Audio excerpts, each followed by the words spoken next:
Good morning, children. Welcome to Institute of Mathematical Foundations. We completed 55 chemistry foundation classes. Now we are at our 56th chemistry foundation class. This 56th chemistry foundation class is related to what? Chromatography. What it is? Chromatography. What is meant by chromatography? Chromatography lo chrome means chrome. Chrome means what? Colors. Graphy. Graphy means to write. Graphy means to write. To write means separates. Separates. So chromatography means separation of colors from the mixtures. This is the what olden definition. So olden definition is what chromatography means what separation of what colors from the mixture.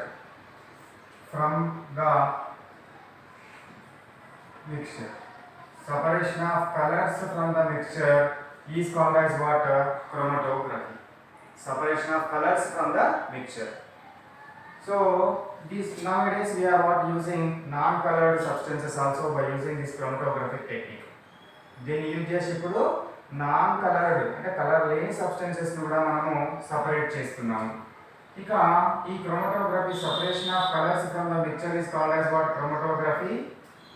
So this chromatographic technique was first used by whom? Michael Sweat. Michael sweat అనే scientist first use చేయడం జరిగింది. First ఎవరు use చేసినారు? Michael sweat. First what used by whom? Michael sweat. So this chromatographic technique was first used by Michael Sweat. He separated what Michael Sweat separated chlorophyll and xanthophyll. Chlorophyll and xanthophyll from plant extracts. From where? Plant extracts. Plant extracts నుంచి chlorophyll and xanthophylls ని separate చేయడం జరుగుతుంది. Chlorophyll and xanthophylls ని plant extracts నుంచి separate చేయడం జరుగుతుంది.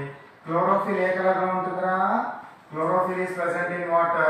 Green color. Xanthophylls is present in what? Yellow color. So yellow colour వీటిని first time Michael sweat అనే సైంటిస్ట్ సపరేట్ చేయడం జరిగింది. మైకెల్ స్వెట్ అనే సైంటిస్ట్ మొదటిసారి సపరేట్ చేయడం జరిగింది. అయితే ఈ క్రోమటోగ్రఫిక్ టెక్నిక్స్ గురించి మనం అర్థం చేసుకోవాలి అంటే మనకు ఒక రెండు టర్మ్స్ గురించి తెలవాలి. 3 terms let we consider. So I'm taking what 4 terms గా డివైడ్ చేస్తాను వాటిని. First one is what? Stationary phase.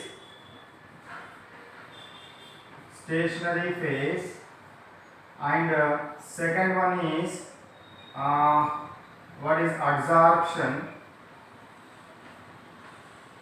and third one is what mobile phase. Fourth one is what we consider deception. Okay. So what is mean by stationary phase? అందులోనే పదంలోనే ఉంది. Stationery phase అంటే ఏంటిదనేది ఆ పదంలోనే ఉన్నది. ఏమని చెప్దాము స్టేషనరీ ఫేజ్ అంటే? Stationary phase means the phase which is present stationary. That means what which is not movable. Non movable phase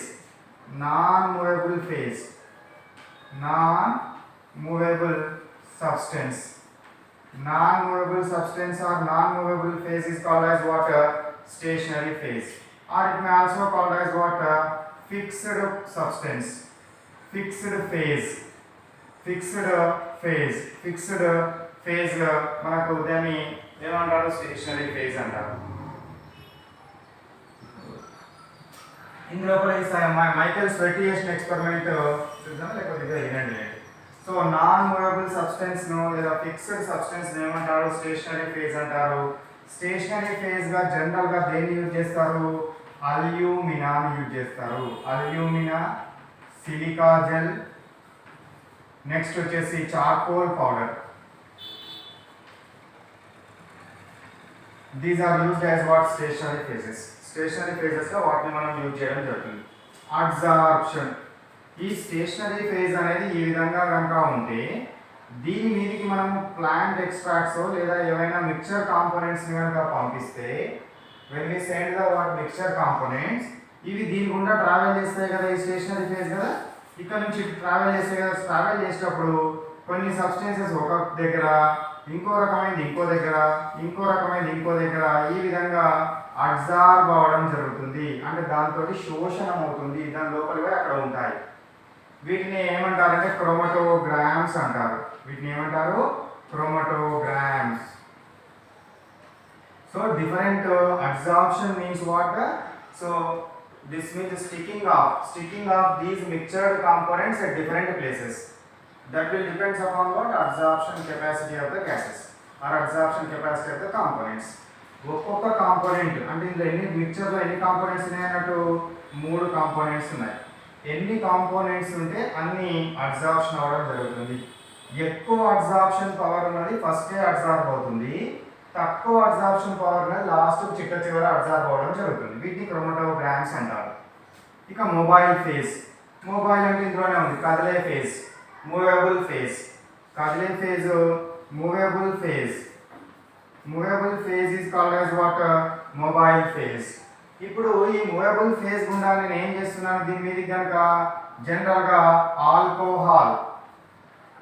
ఆల్కహాల్ని కానీ, petrol, carbon tetrachloride, so water, ఇట్లాంటి వాటిని మనం మొబైల్ ఫేజ్గా తీసుకోవడం జరుగుతుంది. వీటిని కనుక పంపిస్తే, దీని మీదకి పంపిస్తే ఈ కాంపోనెంట్స్ ఏవైతే అబ్జార్బ్ అయినాయో మళ్ళీ ఇందులోకి వచ్చేస్తాయి. కాకపోతే ఎట్లా వస్తుంది అని అంటే ఎక్కువ అబ్జార్బ్ అయింది ఫస్ట్ ఇందులోకి వచ్చేస్తుంది, కిందికి ట్రావెల్ అయ్యి బయట కింద పడిపోతుంది. తర్వాత ఇది అంటే డిఫరెంట్ ప్లేస్లలో అది టైంలలో పడిపోవడం జరుగుతుంది. దాన్ని బట్టి మనం సపరేట్ చేస్తారు. Disruption means what? Coming out. Disruption means what? Coming out. Absorption లో ఏమైంది, ఇక్కడ పోయి అబ్జార్బ్ అయినాయి కదా, డిసెప్షన్ ఏమైతే బయటకు వస్తాయి, మొబైల్ ఫేజ్ లోకి రావడాన్ని డిసెప్షన్ అని అనడం జరుగుతుంది. ఈ 4 పదాలను మనము క్రోమటోగ్రఫీలో ఎక్కువగా ఉపయోగించడం జరుగుతుంది. ఇక ఈ క్రోమటోగ్రఫిక్ టెక్నిక్ ని బేస్డ్గా చేసుకొని, అంటే అక్కడ మనం ఉపయోగించే ప్రాసెస్ని బేస్గా చేసుకొని వీటిని 4 రకాలుగా విభజించడం జరుగుతుంది. ఒకటి కాలం క్రోమటోగ్రఫీ.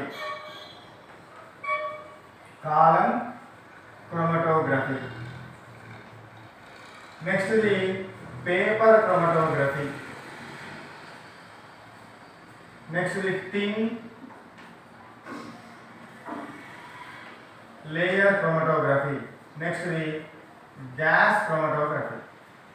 ఇవి మనము డిఫరెంట్ క్రోమటోగ్రఫిక్ టెక్నిక్స్ ని మనము యూజ్ చేయడం జరుగుతుంది.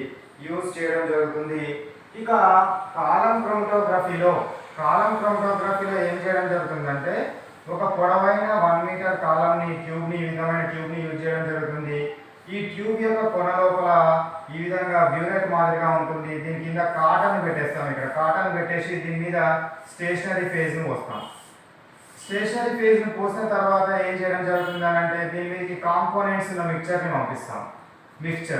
కాంపోనెంట్స్ ఉన్న మిక్చర్ని పంపిస్తున్నాను. ఇదేంటిదా? Stationary phase.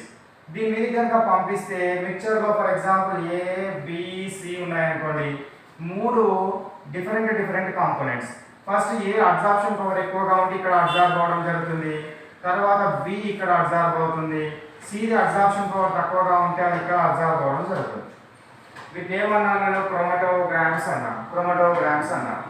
ఇప్పుడు ఏం చేస్తున్నాను, మొబైల్ ఫేజ్ని వస్తున్నాను. మొబైల్ ఫేజ్ని కనుక పోస్తే ఏమవుతుంది, దీని కూడా మొబైల్ ఫేజ్ పెర్కోలేట్స్ కిందికి ట్రావెల్ చేస్తూ ఉంటారు కదా. ఇట్లా ట్రావెల్ చేసేటప్పుడు ఈ మొబైల్ ఫేజ్లోనికి ఈ కాంపోనెంట్స్ వెళ్ళడం జరుగుతుంది. మొబైల్ ఫేజ్లోనికి ఏమైతే ఆ కాంపోనెంట్స్ వెళ్తాయి. వెళ్ళినప్పుడు ఏదైతే ఇదేంటిది కింద అబ్జార్బ్ అయింది, చాలా తక్కువ అబ్జార్ప్షన్ కెపాసిటీ ఉన్నది కాబట్టి ఇది ఫస్ట్ బయటకు రావడం జరుగుతుంది. ఇది వచ్చిన తర్వాత దీన్ని పక్కన పెట్టి మళ్ళీ ఇట్లాంటి రిజల్ట్ ఇంకోటి పెడితే అప్పుడు B వస్తుంది. చిట్ట చివరలో ఎక్కువ అబ్జార్ప్షన్ కెపాసిటీ ఉన్నది చిట్ట చివర బయటకు రావడము జరుగుతుంది. ఇట్లా సపరేట్ చేస్తాము. దీని కాలమ్ క్రోమటోగ్రఫిక్ టెక్నిక్ అంటారు. పేపర్ క్రోమటోగ్రఫిక్ టెక్నిక్ అంటే ఏంటిది? ఒక పేపర్ని తీసుకోవడం జరుగుతుంది. ఈ పేపర్లో ఈ విధమైన పేపర్ స్టేషనరీ ఫేజ్గా యూజ్ చేస్తాము. దీని మీద కాంపోనెంట్స్ ఉన్న మిక్చర్ని ఇక్కడ డాట్ రకంగా పెడతాము. పెట్టి దీన్ని ఏం చేస్తాము అని అంటే మనము సాల్వెంట్ అంటే మొబైల్ ఫేజ్లో ఆ డాట్ మునగకుండా డాట్ కింది భాగంలో ఉన్న పేపర్ని వాటర్లో లేదా సాల్వెంట్, ఏ సాల్వెంట్ అయితే ఆ సాల్వెంట్లో తాకే విధంగా చేస్తాం. చేసినప్పుడు ఏమవుతుంది? ఈ సాల్వెంట్ ఇట్లా పైకి ఎగబ్రాకుతుంది.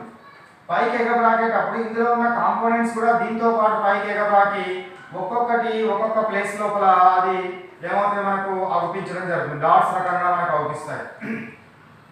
ఎన్ని డాట్స్ అగుపిస్తే అన్ని కాంపోనెంట్స్ ఉన్నాయి అని అనుకోవాలి. యాక్చువల్గా ఎన్ని డాట్స్ అగుపిస్తే అందులో కంటే ఒకటి తక్కువ అనుకోవాలి. ఒకటి సాల్వెంట్ డాట్, మిగతావి కాంపోనెంట్స్లో ఉన్న మిక్చర్లోని డాట్స్. అవి అన్ని కాంపోనెంట్స్ అనుకోవాలి. -1 ఇక్కడ 3 అగుపించినాయి కాబట్టి ఈ మిక్చర్లో 2 రకాల కాంపోనెంట్స్ ఉన్నాయి. వాటిని ఈ విధంగా సపరేట్ చేసి వాటిని వేరు చేయడం జరుగుతుంది. దీన్ని పేపర్ క్రోమటోగ్రఫీ అంటారు. కింది నుంచి సాల్వెంట్ పైకి పోతుంది కాబట్టి దీన్ని అసెండింగ్ పేపర్ క్రోమటోగ్రఫీ అంటారు. పైనుంచి కూడా సాల్వెంట్ పెట్టే ఫెసిలిటీ మనకు ఉంటుంది. అట్లా అప్పుడు కిందికి వస్తాయి వాటర్, దాన్ని డిసెండింగ్ పేపర్ క్రోమటోగ్రఫీ అంటారు. ఇంకొకటి కూడా ఉంటుంది, radial paper chromatography. Thin layer chromatography. Same thin layer కూడా ఇదే విధంగా ఉంటుంది. బ్లడ్ టెస్ట్ చేసేటప్పుడు చూసి ఎప్పుడైనా ఒక గ్లాస్ ఇట్లా రెక్టాంగులర్ గ్లాస్ ఉంటుంది. దాని మీద మన బ్లడ్ డాట్ వేస్తారు. వేసి దాన్ని అటు ఇటు రాసి సాల్వెంట్లో కనుక ముంచితే సేమ్ ఇదే విధంగా ట్రావెల్ అవ్వడం జరుగుతుంది. దాన్ని థిన్ లేయర్ క్రోమటోగ్రఫీ అంటారు. సేమ్ ఇదే ప్రాసెస్లో జరుగుతుంది. గ్యాస్ క్రోమటోగ్రఫీ అంటే ఇదే విధంగా గ్యాస్ క్రోమటోగ్రఫీలో ఏమవుతుంది అంటే మనకు దాని ఫిగర్ వేస్తాను చూడండి. ఇంజెక్షన్ చూసినారు కదా, చూసినారు కదా, అందులోపల మీకు ఇట్లాంటి అమరిక ఉంటుంది.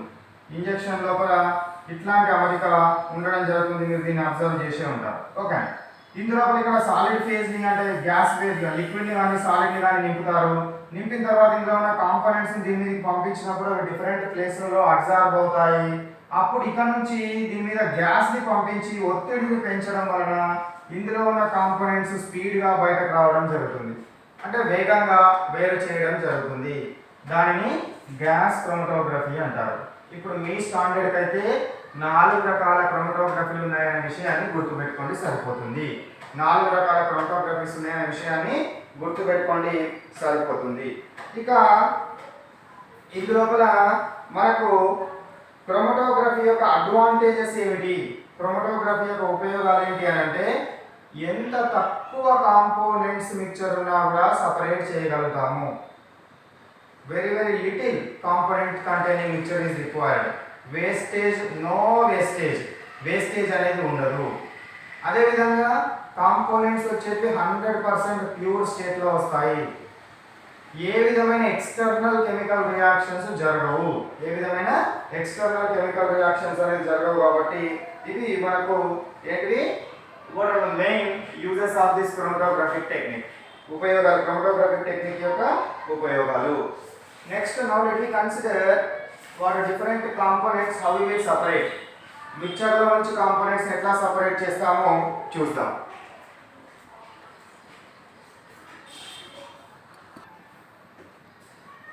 So now let me see components, how we will separate.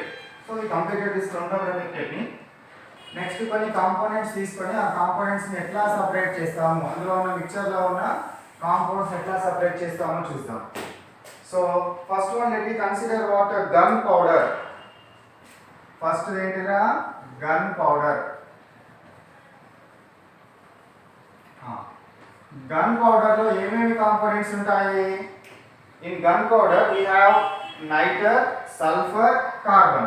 Niter means what? Potassium nitrate we have, sulfur we have, and charcoal powder. ఈ మిక్చర్ ఉంటుంది. ఇది మొత్తం ఒకదానిలో ఒకటి కలిసి ఉంటుంది. We can't predict by seeing our naked eyes. కళ్ళతో చూసి ఈ మిక్చర్ మొత్తం ఎట్లా పౌడర్ ఫామ్ లో ఉంటుంది. ఇందులో కార్బన్, సల్ఫర్, నైట్రేట్ ని మనము గుర్తుపట్టలేము. వాటిని మనం సపరేట్ చేయగలగాలి. ఎట్లా సపరేట్ చేస్తాము అంటే first water, it is water dissolved in water or add to water plus వాటర్ని యాడ్ చేసినాను. వాటర్ని యాడ్ చేస్తే ఏమవుతుంది? All nitrates are dissolved in water but sulphur and charcoal not dissolved in water. Nitrates అన్ని వాటర్లో కరుగుతాయి. ఇవి కరుగుతాయా? అవి కరగవు. కాబట్టి దీన్ని వడపోస్తే ఇది నైట్రేట్ సొల్యూషన్. నైట్రేట్ సొల్యూషన్ రావడం జరుగుతుంది. ఇక్కడ సల్ఫర్ ప్లస్ చార్కోల్ పౌడర్ అదే విధంగా ఉంటుంది. దీన్ని రెసిడ్యూ అంటారు కదా. ఇవి కరగలేదు. మనం ఫిల్టరేట్ చేస్తే ఏమైంది? ఫిల్టర్ చేస్తే ఇవి పైన మిగిలిపోయినాయి, ఇది కిందికి రావడం జరిగింది సొల్యూషన్. దీన్ని ఏం చేయండి? ఎవాపరేషన్ చేయండి. దీన్ని ఏం చేయండి? ఎవాపరేషన్ చేయండి. ఎవాపరేషన్ చేసినప్పుడు ఏమవుతుంది? వాటర్ ఎవాపరేట్ అవుతుంది కానీ సాల్ట్ ఎవాపరేట్ కాదు. వాటర్ ఎవాపరేట్ అవుతుంది, సాల్ట్ ఎవాపరేట్ కాదు. కాబట్టి we will get potassium nitrate. Come to the here. So ఇప్పుడు సల్ఫర్ అండ్ చార్కోల్ పౌడర్ వచ్చింది. ఇవి రెండింటి నుంచి కూడా దీన్ని సపరేట్ చేయాలి. Now what carbon disulphide liquid. Add what carbon disulphide liquid. లేదా these two components are added to the what carbon disulphide liquid. Add చేసినప్పుడు ఏమవుతుంది? సల్ఫర్ డిజాల్వ్ అవుతుంది. కార్బన్ డిజాల్వ్ అవుతుందా? డిజాల్వ్ కాదు. కాబట్టి ఇప్పుడు మళ్ళీ నేను ఫిల్టర్ పేపర్ తోటి చేస్తే ఏమవుతుంది? కలిగి ఉన్న సల్ఫర్ ప్లస్ కార్బన్ డైసల్ఫైడ్ కిందికి వస్తుంది. కరగకుండా మిగిలిపోయిన చార్కోల్ పౌడర్ ఇదే విధంగా మిగిలిపోతుంది. మళ్ళీ ఇది సాల్వెంట్ కదా. సాల్వెంట్కి ఏ నేచర్ ఉంటుంది? ఎవాపరేషన్ నేచర్ ఉంటుంది. హీట్ చేస్తే ఈ సాల్వెంట్ ఎవాపరేట్ అవుతుంది. From that we will get what? This is the sulphur, not charcoal. Sulphur separate అవ్వడం జరుగుతుంది. ఇంకా సల్ఫర్ కార్బన్ డైసల్ఫైడ్ లో డిజాల్వ్ అవుతుంది. అట్లా మనం సపరేట్ చేయడం జరుగుతుంది. So this separation techniques we are used in the case of water gun powder. Now we will take. అర్థమైంది కదా? So second one, let we consider flow chart. Let we consider what? Common salt and sand. ఉప్పు మరియు common salt, ఉప్పు మరియు sand. Sand అంటే ఏంటిదో? మట్టి కలిసి ఉన్నాయి. దాన్ని ఎట్లా సపరేట్ చేస్తారు? దీనికి మళ్ళీ ఏం చేయండి? సింపుల్ టెక్నిక్, వాటర్ని యాడ్ చేయండి. వాటర్ని యాడ్ చేస్తే సాల్ట్ మొత్తం వాటర్లో కరిగిపోతుంది. ఇసుక కరుగుతుందా? కరగదు. కరగదు కాబట్టి రెండింటిని మళ్ళీ ఫిల్టరేషన్ ప్రాసెస్ చేస్తే నీకు ఇక్కడ ఏమొస్తుంది? సాల్ట్ ప్లస్ వాటర్ మిక్చర్ ఇటు సైడ్ వస్తుంది.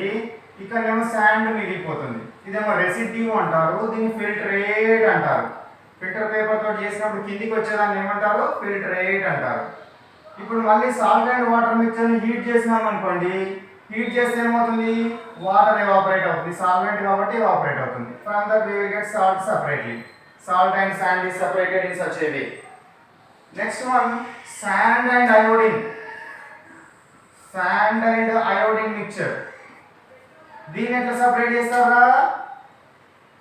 So by carrying what? Sublimation process. ఏం ప్రాసెస్? Sublimation process. సబ్లిమేషన్ అంటే ఏంది? హీట్ చేస్తే solid directly converted to vapour. Solid అనేది వేపర్ గా మారిపోతుంది. సాలిడ్ అనేది దేనిగా మారుతుంది? వేపర్ గా మారుతుంది. కాబట్టి అయోడిన్ కి సబ్లిమేషన్ నేచర్ ఉంటుంది కాబట్టి శాండ్ ఏమో మిగిలిపోతుంది, అయోడిన్ ఏమో సబ్లిమైజ్ అవుతుంది. అయోడిన్ ఏమవుతుంది? సబ్లిమైజ్ అయ్యి వేపర్స్ రావడం జరుగుతుంది. అట్లా మనము సపరేట్ చేయడము జరుగుతుంది. Next one, air. ఎయిర్ని ఎట్లా సపరేట్ చేస్తారు? This is very important one. Air, గాలి నుండి నైట్రోజన్ ఆక్సిజన్లను సపరేట్ చేయడం జరుగుతుంది. గాలి నుండి ఏం చేస్తారు? నైట్రోజన్ మరియు ఆక్సిజన్లను సపరేట్ చేయడము జరుగుతుంది. దీన్ని ఏం చేయడం జరుగుతుంది అంటే ముందు this is what suddenly cooled. దీన్ని ఏం చేస్తాము? సడన్ గా కూల్ చేయడం జరుగుతుంది. సడన్ గా కూల్ చేస్తారు around -200 degree centigrade. Sudden cooling -200 degree centigrade కి కూల్ చేసినట్టయితే మనకి ఏమవడం జరుగుతుంది అంటే లిక్విడ్ ఎయిర్ వస్తుంది. ఏమొస్తుందా? Liquid air. ఎయిర్ మొత్తం లిక్విడ్ గా మారిపోతుంది. ఎయిర్ మొత్తం ద్రవ రూపంలోకి మారిపోతుంది. దీన్ని 0 డిగ్రీ సెంటీగ్రేడ్ కనుక చేసినట్టయితే సమ్ వేపర్స్ ఆర్ కండెన్స్డ్. అంటే కొన్ని వేపర్స్ అన్ని కండెన్స్ అయిపోతాయి. After that now what carry this mixture up to -78 degree centigrade. ఎక్కడికి? -78 డిగ్రీ సెంటీగ్రేడ్ కి హీట్ చేసినప్పుడు ఇక్కడ కార్బన్ డైఆక్సైడ్ CO2 అనేది దేనిగా మారుతుందంటే డ్రై ఐస్ గా సపరేట్ అవుతుంది. CO2 ఎట్లా సార్? ఇక్కడ రాస్తాను. Here I will write. CO2 separated as dry ice. Solid carbon dioxide ఏమంటారు? డ్రై ఐస్ అంటారు. separated as what? Dry ice. CO2 separated as water, dry ice. దీని తర్వాత నెక్స్ట్ వచ్చేసి when we cool to that means what, when the temperature is what, reach to minus 196 degrees centigrade, minus 196 degrees centigrade కనుక reach అయినట్లయితే nitrogen gas is ఏంటిది? Nitrogen gas, nitrogen gas separate అవడం జరుగుతుంది. Here let me right nitrogen separated. So ఇప్పుడు next the mixture is what, carry up to what, minus 183 degree centigrade. దీని తర్వాత minus 183 degree centigrade కనుక change చేస్తే temperature ను oxygen gas is separated out, oxygen gas అనేది separate అవుతుంది. ఇట్లా liquid air నుంచి నైట్రోజన్ అండ్ ఆక్సిజన్ గ్యాస్లను సెపరేట్ చేయడము జరుగుతుంది. So this is the what about the concept related to what separation techniques 4 and chemistry foundation class 56 కి సంబంధించింది. Now what, let me stop our class here. So this is the what about the chemistry foundation class 56. chemistry foundation class ఎంతకు సంబంధించింది రా? ఇది 56 కి సంబంధించింది. ఇప్పుడు దీనికి సంబంధించిన క్లాస్ వర్క్ ఏంటి? క్లాస్ వర్క్ నోట్బుక్ లో ఏం రాస్తారు? What I taught in today's class. ఈ రోజు ఏమైతే డిస్కస్ చేసినామో అది మొత్తం క్లాస్ వర్క్ నోట్బుక్ లో రాయండి. After that what, conceptual understanding questions. ఇవంటే ఏంటివి? కాన్సెప్చువల్ అండర్స్టాండింగ్ క్వశ్చన్స్ అంటే ఈ కాన్సెప్ట్ మీకు ఈజీగా అర్థం అవడం కోసము చిన్న చిన్న క్వశ్చన్లు ఆన్సర్లుగా తయారు చేస్తాను. ఓకేనా?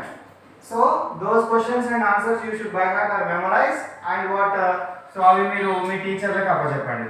After that what, homework. ఈ కాన్సెప్చువల్ అండర్స్టాండింగ్ క్వశ్చన్స్ నేర్చిన తర్వాత హోంవర్క్ క్వశ్చన్స్ ఇస్తాను. ఇందులో 10 or 15 questions I will give you and answer them. After homework next ఏంటి? ఎగ్జామ్. ఎగ్జామ్ రాయాలి. ఎవరైతే ఇవి చేయాలనుకుంటున్నారో, ఇవి కావాలనుకుంటున్నారో వాళ్ళు ఏం చేయాలి? ఇక్కడ ఉన్న నెంబర్, ఈ నెంబర్ ఉంది కదా, ఈ నెంబర్కి వాట్సాప్ చేయండి. The institute fellows send to you all the materials in the form of PDF. PDF form లో మీకు పంపించడం జరుగుతుంది. వాటిని అన్నిటిని సాల్వ్ చేయండి. ఓకేనా? Right. Bye bye. Have a nice day.